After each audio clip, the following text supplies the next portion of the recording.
Graça e paz da parte do nosso Senhor Jesus Cristo. Bem-vindo a mais uma escola bíblica, que seja um estudo abençoado na presença do nosso Senhor. Nós vamos estar nesse momento fazendo essa leitura da terceira lição que nós estamos começando hoje, que o título é Mais Deus. E aí logo após nós vamos estar orando para estar dando início a essa escola bíblica.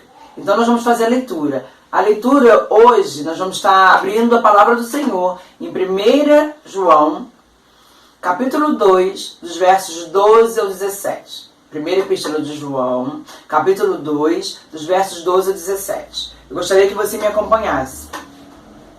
Está escrito assim na palavra do Senhor: Filhinho, escrevo-vos porque pelo seu nome vos são perdoados os pecados.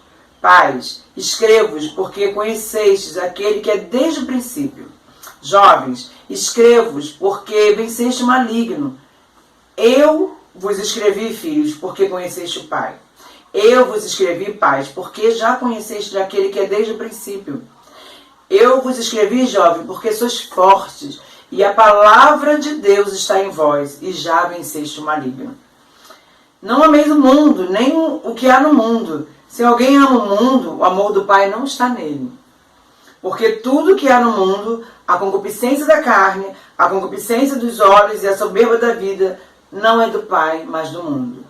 E o mundo passa, e a sua concupiscência, mas aquele que faz a vontade de Deus permanece para sempre. Glória a Deus por isso. Vamos estar orando nesse momento para começar o nosso estudo da escola bíblica. Oremos então.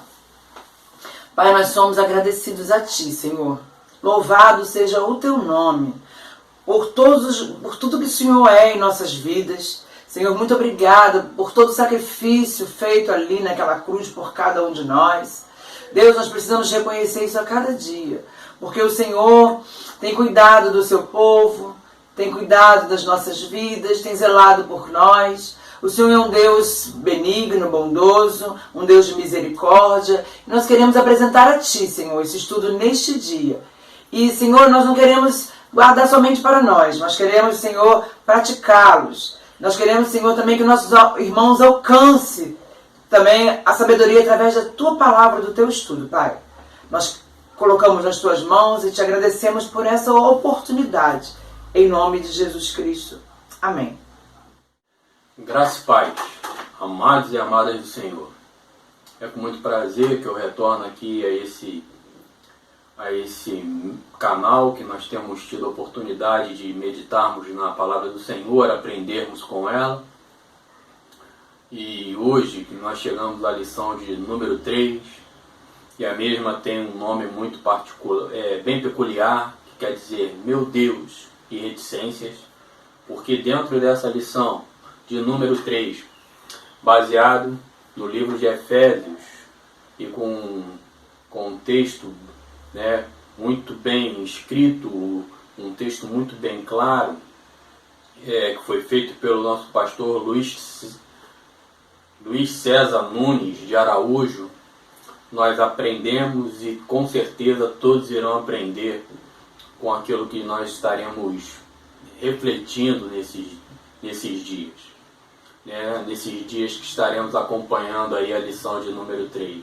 Porque com certeza, meditando e refletindo na mesma, teremos a condição de reconhecer a condição que nós andávamos antes de Cristo.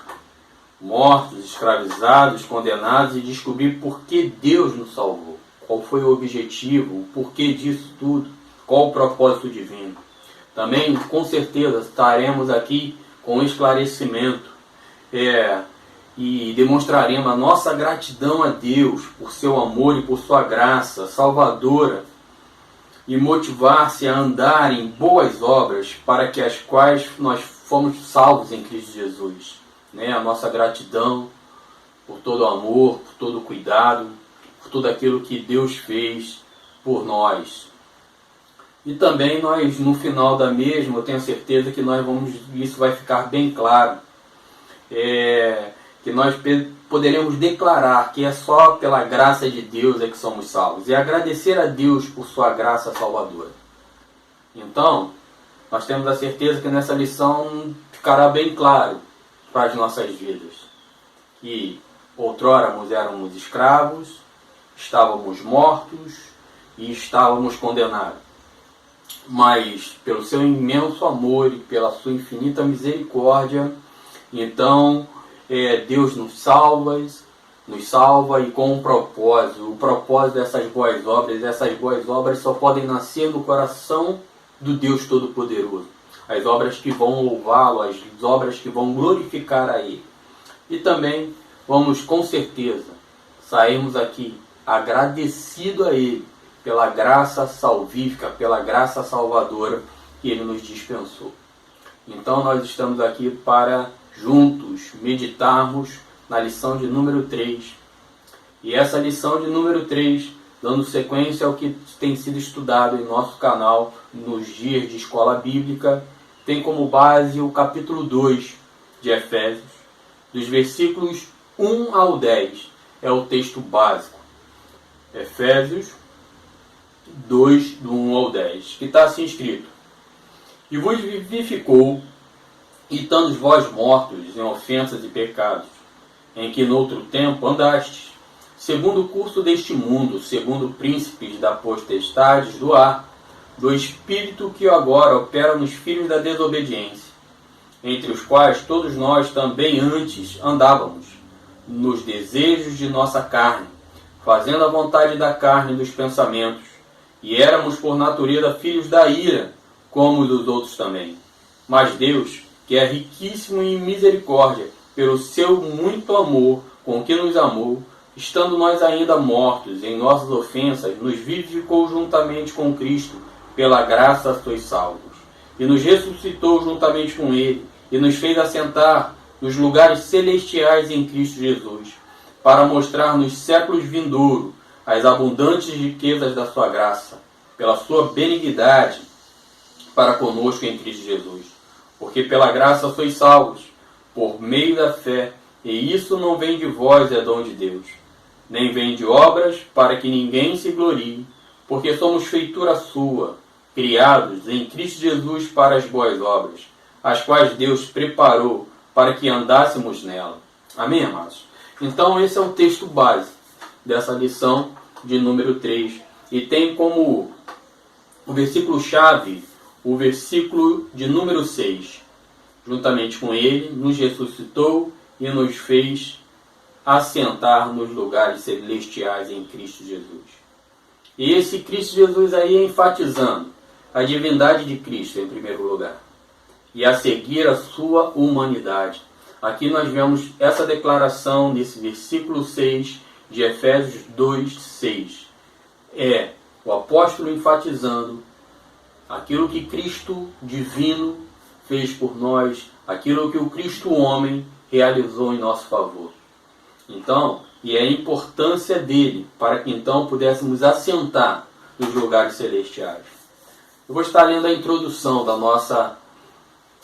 do nosso estudo deste nosso encontro. Está assim escrito na nossa revista. O primeiro capítulo de Efésios nos mostra o plano de Deus desde a eternidade, quando deliberou chamar um povo para ser exclusivamente seu, um corpo cuja cabeça é o próprio Senhor Jesus. O segundo capítulo nos mostra como Deus está criando uma sociedade redimida e restaurada, na porção que estudamos hoje. Paulo fez com muita clareza o contraste entre a velha e a nova sociedade, entre o velho e o novo. Dentro da realidade sombria do mundo atual, Efésios 2, do 1 ao 10, destaca-se com marcante relevância. Paulo primeiramente sonda as profundezas do pessimismo acerca do homem, e depois sobe às alturas do otimismo acerca de Deus. É esta combinação de pessimismo com otimismo, do desespero com a fé, que se constitui no realismo revigorante da Bíblia, porque o que Paulo faz nesta passagem é pintar um contraste vívido entre o homem e por natureza e o que pode vir a ser mediante a graça. Leitura de Don Stott. O parágrafo todo vai nos levar a entender a nossa própria experiência de como andávamos sem Cristo, em Efésios 2, do 1 ao 3. O que vivemos a ser com Cristo Jesus, Efésios de 4 a 6. E qual é o propósito de Deus em realizar tão extraordinária transformação, Efésios 2, do 7 ao 10. Espero que realmente essa lição fale profundamente a cada um de nós. Então, o primeiro tópico, ele está assim: a nossa condição antes da conversão. E tem como os versículos o 1 ao 3. E eu vou novamente estar lendo as Escrituras. E vos ficou, estando vós mortos em ofensas e pecados, em quem no outro tempo andaste, segundo o curso deste mundo, segundo o príncipe das potestades do ar, do espírito que agora opera nos filhos da desobediência, e entre os quais todos nós também antes andávamos nos desejos da nossa carne, fazendo a vontade da carne e dos pensamentos, e éramos por natureza filhos da ira, como os outros também. Então, o primeiro tópico é esse: a nossa condição antes da queda. O apóstolo Paulo não deseja tratar um grupo específico de pessoas. Sim, todo homem caído e toda a sociedade caída. Aqui, nós vamos ver, o apóstolo Paulo ele começa tratando e falando, e vos vivificou, tratando ali aquela igreja que estava em Éfeso. Mas logo no terceiro versículo ele fala assim: e entre os quais todos nós também antes andávamos. Então, ele ali inclui todos. Ele se inclui e inclui todos. Inclui toda a raça humana, todo homem, todo aquele que agora que foi criado passa a então viver no pecado de Adão. Não é mais que vai estar herdando simplesmente, copiando o pecado de Adão, repetindo, mas sim porque está morto no primeiro Adão. E assim eu quero continuar. E o conceito de todo homem sem Deus, diante de Deus, somos rebeldes e fracassados, e assim alheios a Deus. Todo homem, vivendo essa realidade, distante de Deus, ele está vivendo então como rebelde e como um fracassado e alheio a todas as coisas que são da parte de Deus. O número 1 fala assim: estávamos mortos, e tem como base os versículos 1 e 2. Estávamos mortos como? E aí ele colocou aqui duas palavras: delitos e pecados.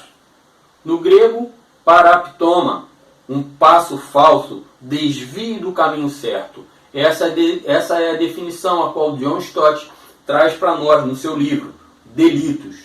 E pecados, ele traz então no grego amartia, é errar o alvo, o erro do alvo, não atingir o padrão. Então, estes são os dois causadores desta morte, os delitos e os pecados que o homem, alheio às coisas de Deus, vivem em práticas naturais. Está nele essa natureza de viver dentro dos delitos, dentro dos pecados, dentro dos desejos da sua carne. E aí então, esses são os causadores de quê? Dessa morte. Dessa morte que o apóstolo Paulo aqui coloca que nós estávamos, todo homem, toda a raça humana está então incluído. E aí na nossa revista eu vou continuar lendo. O homem sem Cristo está morto, Efésios 2:1. Alheio à vida de Deus, Efésios 4:18. Separado de Deus por causa do pecado, Isaías 59:2. Sem entendimento de Deus, Efésios 4:18 e Colossenses 1:21. E sem percepção da sua presença, Atos 28:26. A diferença entre um cristão e um não cristão é como a diferença entre uma pessoa viva e um cadáver. William Blacker escreveu que o homem sem Cristo pode ser declarado existente, mas não pode ser declarado vivo. Essa era a nossa condição.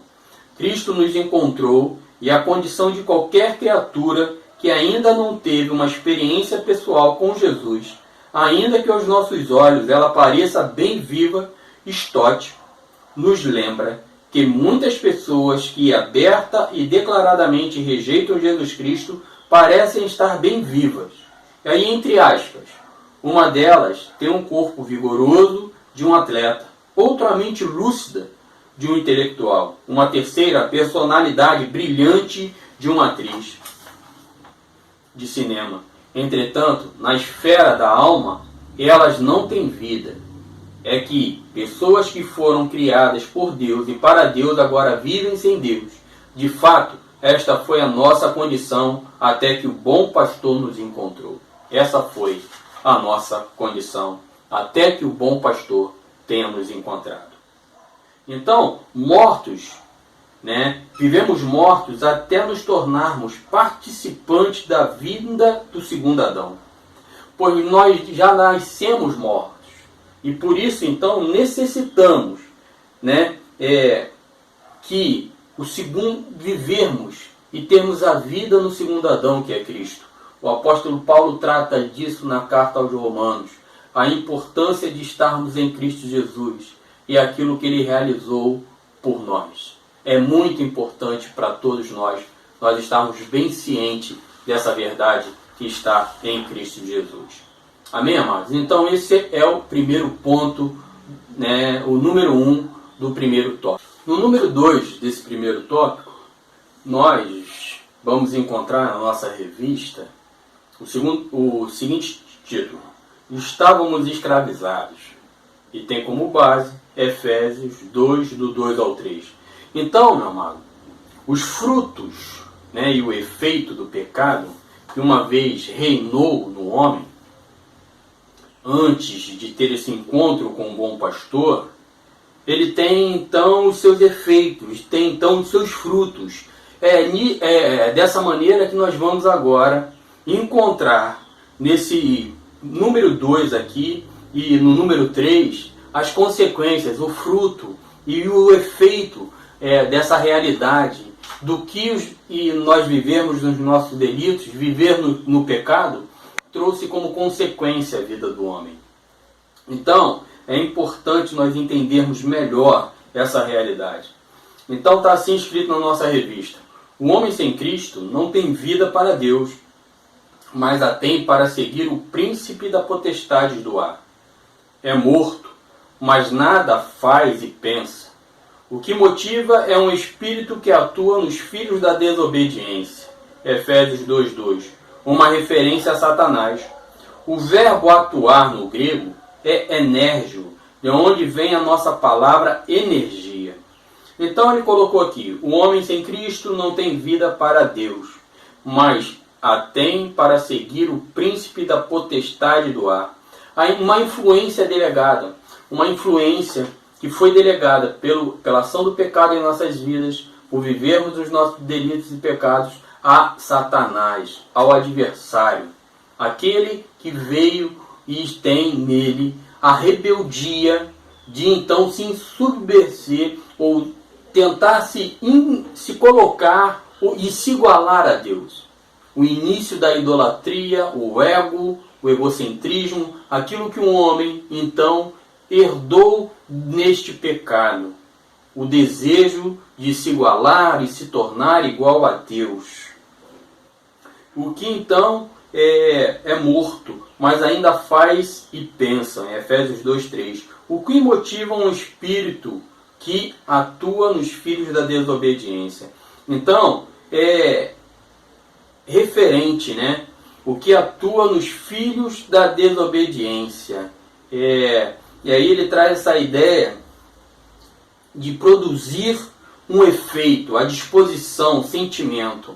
A verdade é essa: o pecado, ele traz então um efeito e ele já traz uma predisposição ao sentimento a estar sempre pendendo para a nossa carne, a satisfazer as nossas vontades e com isso preencher esse nosso desejo de sermos muito mais de tudo aquilo que nós somos, não entendendo e não encontrando essa realidade pecaminosa e caída que opera e que age em nossas vidas. Precisamos então nós realmente termos esse encontro com o bom pastor para que possamos ter a transformação em nossas vidas. Então, depois dele atuar, como foi colocado aqui, o verbo atuar no grego, enérgio, de onde vem a nossa palavra energia. né? Aquela que produz um efeito, a disposição, o sentimento, o que produz isso, né? É esse vínculo com o pecado e essa ação do pecado em nossas vidas. Ele então, nos filhos da desobediência, ali ele está mostrando o caráter desse que foi criado por Deus, quando está sujeito a essa realidade do pecado. Então, é como se fosse a indicação do caráter. É essa desobediência, a incredulidade, deliberada, a obstinação. O homem passa a viver obstinado, né? Totalmente alienado às coisas de Deus. Não se preocupando em agradá-lo ou fazer aquilo que ele aguarda dos seus filhos verdadeiramente. Vivendo e seguindo o curso deste mundo que nós vamos ver mais abaixo. Uma realidade daquilo que precisamos ser transformados e mudados para louvor e honra dele. Então, aqui na revista ele fala assim, 3 influências que nos controlavam antes de sermos salvos. Como eu falei, agora nós vamos ver os frutos disso. O efeito é este, né? Que nós vivemos nessa incredulidade deliberada, obstinados, alheios à vontade de Deus, né? E os frutos são esses. Agora que nós vamos ver em 3 letras, a letra A, a letra B e a letra C. Na letra A nós vamos encontrar assim, fazia-nos seguir o curso deste mundo. Tem lá o texto, né, como referência, Efésios 2:2. Fazíamos parte do sistema que Satanás propunha para nós. Era o contrário de Romanos 12:2, que nos orienta a não nos conformarmos com este mundo. E é todo o sistema de valores alienados de Deus. Às vezes esquecemos a nossa comunhão com Deus e voltamos ao curso deste mundo, contrariando todas as advertências da palavra de Deus para nós. A palavra de Deus para nós, meu amado, é uma. E vivendo dessa forma nós buscamos e acabamos fazendo e seguindo o curso deste mundo e deixando de fazer aquilo que realmente o Senhor tem para nossas vidas. O mal e as trevas em contraste ao porvir. Aí nós vamos ver essa relação nebulosa, em contraste a andar na luz, a fazer tudo aquilo que o nosso Deus aguarda e espera de nossas vidas. Tudo aquilo que Ele realmente almeja para os seus filhos. A andar na verdade, a andar de maneira que o agrade, a sermos aqueles que fomos chamados para louvor e honra do seu nome. O século e o mundo têm valores sociais que estão alienados de Deus. E esses poderes são extremamente persuasivos, meu amado. São extremamente persuasivos. O século e o mundo a qual nós vivemos, eles estão realmente totalmente alienados de Deus. E eles são persuasivos porque se não houver uma ação poderosa desse Deus a nos mostrar essa realidade, o pendor da nossa carne vai ser viver o que o mundo nos oferece, o que esse século nos oferece. E como nós vimos, esse século e esse mundo está sujeito a Satanás. Está diretamente. Ele é o cabeça deste mundo caído, deste mundo alienado, deste mundo que se afasta de Deus. Porque é a depravação com que todos nós estamos contaminados. E essa é a realidade. Toda essa depravação a qual todo homem está contaminado. Um desejo a se afastar das coisas de Deus. A viver alienado a isso. A viver, a não buscar a luz. A não querer a verdade. A não reconhecê-la e aceitá-la. Porque, mortos nos delitos e nos pecados, esse homem não tem como entender as verdades espirituais. Precisamos, assim como Don Stott coloca aqui, o bom pastor. Precisa-se, então, que esse bom pastor nos faça enxergar. Primeiro, ele precisa nos dar vida. Assim, ele precisa agir em nós. Então, nós seguimos e fazíamos o curso deste mundo e fazíamos então a vontade daquele que é o cabeça deste mundo. Agora a letra B. Tornávamos filhos da desobediência. Efésios 2, do 2 ao 3. E aí está assim na nossa revista.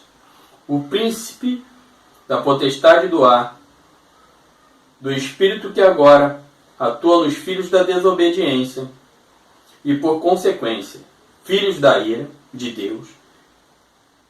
Stott afirma que a palavra ar pode ser traduzida por atmosfera nebulosa, que indica as trevas que o diabo prefere à luz. A ideia principal é que a desobediência era a marca principal do nosso comportamento. Sem Cristo ninguém quer obedecer a Deus. A desobediência é a própria natureza e o caráter essencial dos filhos da desobediência. E eles pertencem inteiramente a ela. Meu amado, o nosso autor aqui, ele coloca que os filhos da desobediência, eles estão totalmente ligados e pertencentes a ela. Porque os filhos da ira, não uma ira comum, uma ira humana que fica com raiva porque não foi alcançado aquilo que ele esperava, de uma maneira não foi aquilo que ele desejava, se alguém o tratou de uma forma, mas o tratou da outra. O filho da ira aqui está ligado a essa ira de Deus, com o poder dele contra o pecado, contra o mal, como ele atua de forma justa e honesta. Nós vamos ver isso melhor no transcorrer dessa lição. A importância de nós entendermos que o homem, sem ter sido vivificado, porque é assim que começa este capítulo, não vai enxergar essa verdade. Ele precisa então ser vivificado pela ação desse bom pastor, para que ele compreenda essas verdades. E aí ele colocou aqui a respeito dessa ira, uma comoção violenta da mente. É algo totalmente expressivo de Deus em relação ao pecado. Não há forma alguma desse Deus compactuar com o pecado, com o mal. Ele o rejeita e ele, como um justo juiz, o pune e o condena. Como um justo juiz, ele assim o age. O mesmo Espírito que opera no ar e na desobediência. O verbo usado para poder de Deus em Efésios 1:20 é energia ou ação divina para nos livrar do poder do diabo. Meu amado, o que está escrito lá, quando o Senhor usa, o que o apóstolo Paulo usa lá em Efésios 1:20, que está assim, que manifestou em Cristo, ressuscitando dos mortos e o pondo à sua direita nos céus. Então, a mesma ação aqui que Deus opera para ressuscitar o Cristo dos mortos, é essa verdade aqui que nós vamos encontrar nesse versículo para as nossas vidas. É essa mesma ação, é essa mesma energia, porque também estávamos mortos e precisávamos então integramente dessa ação de Deus, para que pudéssemos então poder vivermos não mais como filhos da desobediência e não mais estarmos como filhos da ira de Deus. Há uma necessidade de uma ação plena daquele que é o nosso Salvador e Senhor.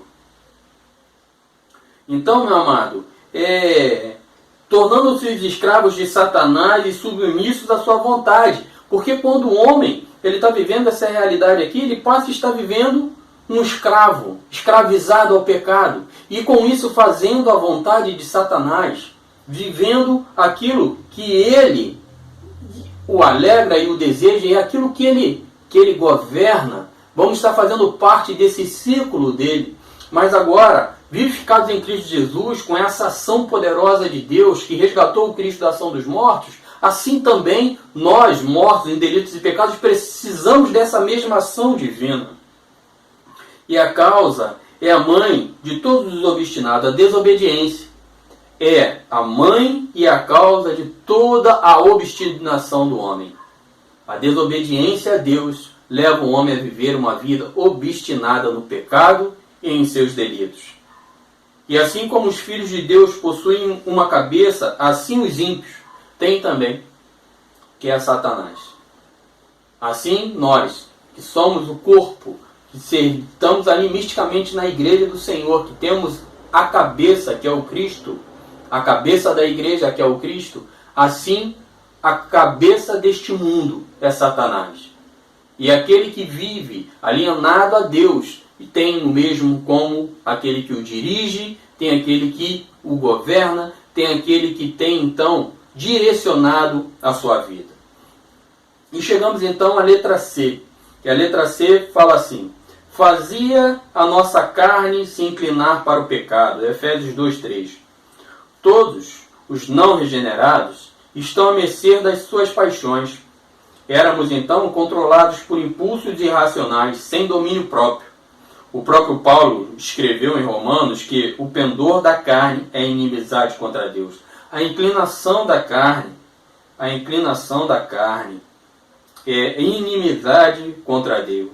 A inimizade aqui quer dizer a razão para a oposição. A oposição que temos contra Deus é justamente o pendor da nossa carne. Essa carne que vai estar sempre buscando satisfazer o seu ego e viver as suas vontades e com isso viver alheio a Deus. Então, essa palavra inimizade contra Deus tem essa ideia de é a razão porque então vivemos uma oposição a Deus, contrário a Ele.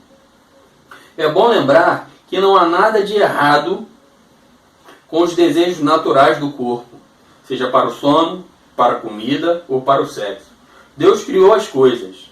O problema é quando o apetite se transforma em glutonaria, o sexo em concupiscência e o sono em preguiça. No versículo 3, Paulo acrescenta os desejos da carne, a expressão dos sentimentos, dos pensamentos. As inclinações da carne incluem os desejos errados da mente e não somente do corpo. E aí John Stott acrescenta aqui: pecados tais como a soberba intelectual, a falsa ambição, a rejeição da verdade conhecida e pensamentos maliciosos e vingativos também fazem parte das inclinações da carne. Ainda como salvos, precisamos vigiar bem o nosso pensamento. A tentação bateu à minha porta. Pedi a Jesus que fosse ver quem era, e lá não estava ninguém. Stanley Jones. Meu amado, a tentação, ela está dentro de nós. Ela surge do meio de nós.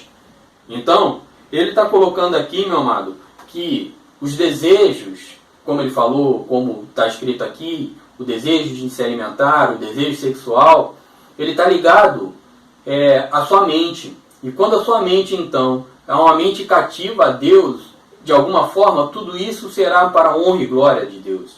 Mas quando a sua mente, então, está cativa ao diabo, cativa, então, as coisas deste mundo e alheio às coisas de Deus, aí que nasce o pecado. Porque não só o desejo de se alimentar, mas vem a glutonaria. Não só o desejo sexual, mas vem então as concupiscências. E assim, meu amado, é o que agrava. Assim é aquilo que o pecado traz e opera na vida do homem. É assim que nós vemos as consequências da ação do pecado em nossas vidas. Então, meu amado, nós chegamos aqui ao ponto 2. Bem, chegamos então ao número 3 da nossa lição, o número 3 do primeiro tópico. E o número 3 tem o seguinte título: Estávamos condenados, com base em Efésios 2:3. Está assim escrito na nossa revista. Éramos por natureza filhos da ira, como também os demais. Essa expressão demonstra que tanto judeus como não cristãos estavam merecedores da ira de Deus e por fim experimentarão caso não se convertam. A ira de Deus é um elemento básico em sua natureza. Representa sua hostilidade pessoal, reta e constante contra o mal e o pecado. Sem ela, Deus não poderia ser totalmente justo e não é de forma alguma incompatível com o seu amor. Paulo passa da ira à misericórdia de Deus em Efésios 2, 3 e 4. Sem dificuldade, éramos filhos da ira por natureza. isto é, éramos filhos da ira, não pelo que fazíamos, mas também pelo que constituía a nossa natureza. Por natureza, somos filhos da ira, mas pela misericórdia de Deus, somos hoje achados pela graça dele. Então, vamos pensar um pouquinho mais no versículo. Ele coloca aqui que nós éramos por natureza. E essa natureza aí tem a ideia de constituição. O homem é constituído e o pecado faz parte desse homem caído pela herança do pecado realizado pelo primeiro Adão. Não nos tornamos imitadores do primeiro Adão, como Pelágio assim diz, mas somos realmente herdeiros. Morremos junto com Adão nos seus pecados. Como nós temos visto e prosseguido no pensar dessa realidade que é a constituição do homem. E o pecado faz parte dessa parte do homem. Então, por isso, éramos por natureza filhos da ira. E esses filhos aqui, ele coloca como se alguém conectado com, alguém ligado. E aí ele colocou filhos da ira, ligado à ira de quem? A ira de Deus. E aí o nosso autor aqui, ele coloca que é essa ira de Deus. É a total hostilidade pessoal, reta e constante contra o mal e o pecado. Não uma ira que nós temos uma ideia trazendo para um homem irado, um homem iracundo, seja porque alguém errou contra ele, ou simplesmente porque ele não concorda com o fato, ou porque aquilo que ele desejava não conseguiu. Não é uma ira mesquinha, mas isso faz parte da natureza de Deus. Isso é o que o torna totalmente justo. E é por isso que então o amor e a justiça de Deus estão no mesmo patamar. Ele não nos ama mais do que ele é justo, ele não é mais justo do que ele nos ama. Mas isso é um Deus a qual nós servimos, que ele encontra-se pleno em tudo aquilo que ele é, completo em tudo aquilo que ele é. Por isso a resposta é o eu sou. Nós não temos com grande profundidade, total clareza e total condições de entender e explicar quem é esse Deus. Mas essas coisas o que ele tem nos revelado, tem nos mostrado, que a justiça e o seu amor estão no mesmo patamar. E nós precisamos então não rejeitarmos a justiça de Deus e entendermos que o amor dele pode nos poupar do castigo vindouro. Ou então, eu não posso entender que esse Deus e a sua justiça é de alguma forma um tirano. Não, eu não posso enxergar dessa forma. A ira de Deus não está ligado a essas coisas mesquinhas e pequenas que nós, homens, temos. Mas a sua rejeição total, pessoal e reta e constante contra o mal e o pecado. Ali então está o cálice do Senhor, a ira do Senhor, contra esses que vivem dessa forma, nessa prática, com esses conceitos. E assim então vivem destituído daquilo que é espiritual, daquilo que é de Deus, daquilo que realmente nos liga, aquilo que nos faz ouvir as coisas de Deus. Já que a religião, que tem a função, que tem na sua palavra, o latim religare, ligar o homem a Deus, não alcança essa verdade. Essa verdade só pode ser alcançada pela obra vivificante que ele mesmo realiza no homem. Aquela energia poderosa que então trouxe aqui, como nós já falamos em Efésios 1:20, que ele fala, que manifestou em Cristo, ressuscitando dos mortos. Esse poder de Deus que ressuscitou Cristo dentre os mortos, é esse mesmo poder que nos ressuscita. Mortos que estavam nos nossos delitos e nos nossos pecados, e agora vivificados nele com essa mesma energia poderosa e divina, para que nós pudéssemos compreender toda essa verdade. Porque, meu amado, a nossa natureza, a inclinação da carne, inclui os desejos errados da nossa mente. Como nós vimos aqui na letra C, do número 2, os desejos que temos, ele só passa a ser, de alguma forma, a nos dominar e ser pecado quando a nossa mente, então, ela está, de alguma forma, distorcida da maneira que Deus pensa e da maneira que agrada a Deus. Quando eu permito que a minha mente esteja, de alguma forma, longe daquilo que Deus tem como propósito, dentro daquilo que Deus tem como objetivo, dentro daquilo que Deus tem como direção para a minha vida.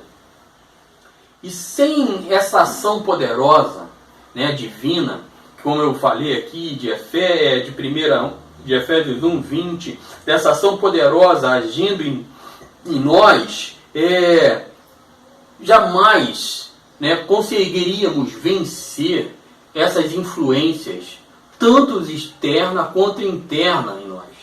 Esses desejos, o pendor da nossa carne. Não há como o homem, sem ser vivificado, sem uma ação poderosa de Deus, vencer esses desejos e essas vontades. Ele não resiste. Mas nós, aqueles que foram regenerados, aqueles que foram vivificados, têm então agora o domínio sobre aquilo que outrora o dominava. Aquilo que outrora dirigiam os seus passos, já não mais o fazem. Porque quem dirige agora esses passos é o Senhor Salvador de todo o ser, de todo o homem. Então, nós vamos encontrar essa realidade. O apóstolo Paulo liga 3 conceitos, né, à condição humana caída. E o primeiro conceito é o conceito do homem morto, é o conceito do homem escravo e é o conceito do homem condenado. Esses 3 conceitos o apóstolo Paulo liga à condição do homem caído, do homem morto nos seus delitos e nos seus pecados. O homem destituído daquilo que o nosso Senhor tem como proposta para a vida da sua criatura. Que ele então vivifica e torna-se filhos de Deus. Sai então de ser filho da ira para o filho do reino do seu amor. Como nós vamos encontrar isso, o apóstolo Paulo escrevendo aos Colossenses. Meu amado, a realidade do poder grandioso que o Cristo demonstra em nosso favor é que nos prende a Ele, é que nos traz essa verdade, é o que nos traz uma certeza que nele somos mais que vencedores. Pois agora nascemos, tais como o primeiro Adão fora criado. Depois de estarmos em Cristo Jesus, meu amado, assim como o primeiro Adão foi criado puro, agora, em condições agora, nós podemos ter o acesso novamente ao Pai, caminhar por Ele. E eu entendo que estaremos melhor do que este Adão, quando estivermos com o nosso Senhor. Porque o primeiro Adão, ele poderia pecar ou não. Mas quando esses que foram redimidos pelo sangue do Cordeiro estivermos com Ele, verdadeiramente em sua segunda vinda, nós então viveremos com Ele para todo sempre. E essa possibilidade, esse desejo de pecar ou não pecar, não mais existirá. Porque a obra é completa e consumada e chegou no tempo certo. Pois agora somos caídos, né? Somos agora criados de uma semente regenerada. Uma semente que nasce no novo Adão. Uma nova sociedade, um novo povo. Quando eu falo que estaremos melhor do que esse Adão, meu amado, não é que agora, como crentes em Cristo Jesus, nesse momento de nossas vidas, nós não voltaremos a errar ou a pecar. Mas quando eu falo isso, eu falo no nosso encontro com o nosso Senhor, no grande dia, a qual então viveremos uma eternidade com Ele. É neste tempo que eu falo dessa relação com o primeiro Adão caído. Essa verdade que o Senhor nos faz enxergar. Essa expectativa que Ele traz sobre cada um de nós. Então, nesses 3 primeiros versículos de Efésios 2, nós vamos encontrar essa realidade desse homem caído, dessa natureza pecaminosa, desse homem morto, desse homem escravo do pecado, esse homem condenado, pois aquele que vive em pecado está debaixo da ira de Deus e está então vivendo uma vida que aparentemente até entende, pois a pessoa casa-se, dá em casamento, se alegra, conquistas, mas espiritualmente morto e condenado à vida eterna, longe e destituída desse Deus. Pois, meu amado, por mais que se viva, se alcance e se conquiste, alienado às coisas de Deus, essa pessoa está morta. Ela está morta. Então, meu amado, para chegarmos ao fim do nosso encontro, desse momento que podemos estar juntos, está assim escrito na nossa revista: escravidão, condenação e morte. Essa era a nossa condição. Felizmente, o parágrafo termina aqui. O parágrafo não termina aqui. Vejamos o que Deus tinha reservado para nós. Então nós vamos encontrar, meu amado, uma resposta disso. Nós louvamos ao Senhor que toda essa verdade ela não acaba aqui. Tem algo ainda que o nosso Pai tem reservado para as nossas vidas. E nós vamos ver e encontrar isso a partir do próximo versículo, a partir do nosso encontro. Conto com vocês, continuarmos assistindo, continuarmos juntos, aprendendo, meditando nas coisas do Senhor, avançando nos conceitos que Ele tem, para que então venhamos nos fortalecer a cada dia na obra poderosa que Cristo realizou por nós. Se somos livres da morte, se somos livres da escravidão, se somos livres da condenação, é porque o Cristo operou e agiu em nós. Que Deus os abençoe, que Deus derrame sobre as vossas vidas, sobre os seus familiares, a graça redentora do Pai. Que Ele continue protegendo e guardando toda a sua família no meio dessa pandemia, nos momentos difíceis, nos momentos maus. Mas que você entenda e veja sempre a mão poderosa do Senhor sobre a sua vida e sobre todos os seus. Nesse momento eu vou estar passando para a nossa superintendente, que sempre, terminando mais uma vez o nosso encontro, fazendo as considerações finais, fazendo a oração final, agradecendo a Deus por tudo que Ele tem feito a cada um de nós. Que Deus os abençoe, meus amados. Glorificado, exaltado seja o nome do Senhor. Que bom foi estarmos aqui mais uma vez juntos, aprendendo mais. Isso é muito importante, porque antes nós éramos escravizados por tantas coisas do mundo. Hoje, através da salvação de Cristo, nós estamos aqui vivos, alegres, contentes na presença do Senhor. No dia 15 e 29, nós temos o nosso compromisso ali de estar elegendo, votando. E nesses dias, no nosso canal, nós não teremos a escola bíblica. Nós teremos o culto normal, tá? Nós faremos o culto da noite normal. Mas nós não teremos a nossa escola bíblica nesses 2 domingos. No templo será também normal. Aliás, será pela parte da manhã. Mas nós teremos o culto. E aí nós queremos pedir a você que continue acompanhando, continue conosco. Convide alguém da sua família para estar acompanhando o culto, para estar participando, para estar se envolvendo nessa obra. Nós queremos agradecer por essa oportunidade, sabendo que vocês têm estado conosco esse tempo todo. Nós temos orado, temos pedido ao Senhor oportunidades para estar com Ele. Temos agradecido pelo privilégio de servir esse Deus tão grande, esse Deus amoroso, Deus maravilhoso em nossas vidas, por Ele ter nos escolhido também. Nosso coração se encontra grato, nós estamos gratos ao Senhor. Louvado seja o nome dEle, em todo momento em nossas vidas. E nós queremos nesse momento orar, para estar dando término na escola bíblica. Então eu gostaria que você também orasse, você colocasse no seu coração algum pedido para o Senhor, algo que você deseja também, e se for da vontade de Deus, Ele vai conceder. Amém? Senhor, nós queremos Te louvar pelo privilégio de Te servir, pela Tua bondade, por quem Tu és em nossas vidas, por todo o grande amor que Tu depositou naquela cruz por nós. Senhor, nós precisamos reconhecer isso, que o Teu amor tem sido assim de grande importância em nossas vidas e nós precisamos, Senhor, caminhar nos teus caminhos, fazer a tua vontade, obedecer aquilo que tu queres para cada um de nós.